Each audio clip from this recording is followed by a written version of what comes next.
Alright everybody, welcome back to the channel. In this video, I will be making my official predictions for the 2022 midterms today. So it's almost a rule of thumb in politics that the party in power, the president's party, usually loses votes in the midterm elections. This is no exception. I'm sure it's been 2 years since Biden was elected, and there's a table by 538, the website, and they show that the party in power loses seats in the House almost every single time. And I'm not going to focus on the House elections because there's so many, but official prediction for me right now, the Republican Party will win the House by the end of the night. It will flip from blue to red. The big problem for the Democrats is the party leader, Biden, is not a very popular president. He has an approval rating of 42%, and a big problem he has is his closing arguments have just been terrible. He's focusing more on culture war issues. He's talking about how the Republican Party is they're a threat to democracy. They deny elections, which is an important issue, and same thing with abortion rights.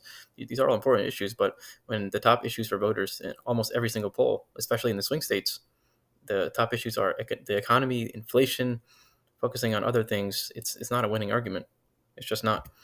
And the polls are the best thing we have to work with here to make predictions. And the 538 analysis, again, the website says that on average in the last 3 weeks of a campaign since 1972, the polls are off by just under 5%. And in 2020, that was no exception, even though Biden did win the election and the polls ended up holding correct.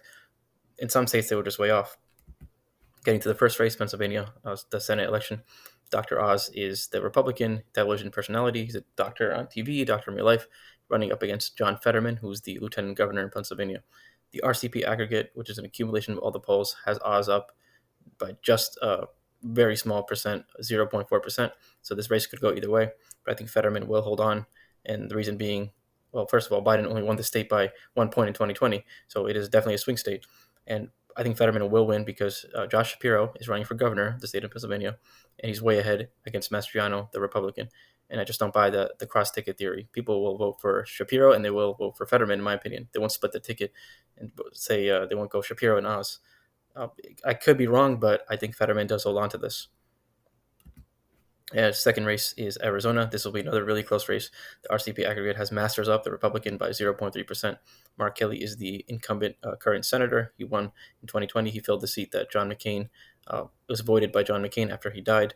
And one smart thing that Kelly did was distance himself from Biden, who's really unpopular right now. He's basically running as an independent, like a maverick, goes against his party. Same thing like John McCain did when he was a senator from Arizona. Blake Masters, on the other hand, he's endorsed by Trump. He's a venture capitalist. He's not a politician. And he kind of admitted that there was no evidence for voter fraud, but he's still continuing to support Trump and his election denial claims. This is a state that Biden won by just 0.3% in 2020, and it's going to be really close once again, but I think Mark Kelly, the incumbent senator, does hold on to this, just barely. Third race is New Hampshire. We have Maggie Hassan, who is the current senator. She won in 2016, and she's running up against Don Bolduc, who is a retired Army general. The Democrats actually is interesting. Democrats actually boosted Don Bolduc's campaign because they thought he'd be easier to beat. But now, if you look at the polls, Hassan, the Democrats, only up by 1.4%. So this might end up backfiring and blowing up in their face because she's barely ahead. But I do think that Maggie Hassan will hold on just barely. She was a governor of New Hampshire, and she's the current senator, like I said. And it's a state that Biden won by 7 points in 2020. This is a state that's more blue than the rest of the nation. So Maggie Hassan does win this state.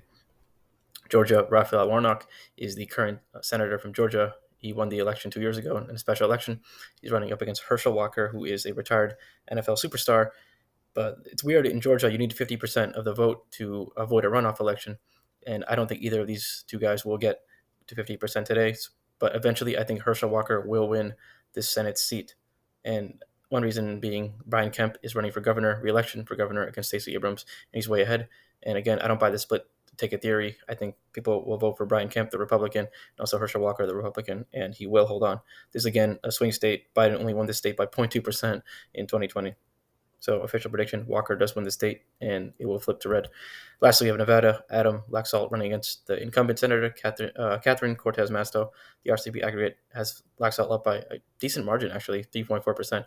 Cortez Masto was up by quite a few points, but now he's gained tremendously on her. And I think official prediction, Laxalt does win this state, the Senate race. So the GOP does win the Senate. If you're keeping count here, GOP will flip Nevada. They will also flip Georgia. Eventually, Walker will beat Warnock. That gives him a 52-48 advantage. And Trump any day now he will announce his 2024 campaign. He's just dying to do it, and it looks like November 14th will be the day for him. And if you disagree with me, let me know in the comments. We'll see what happens tonight. Thanks for watching.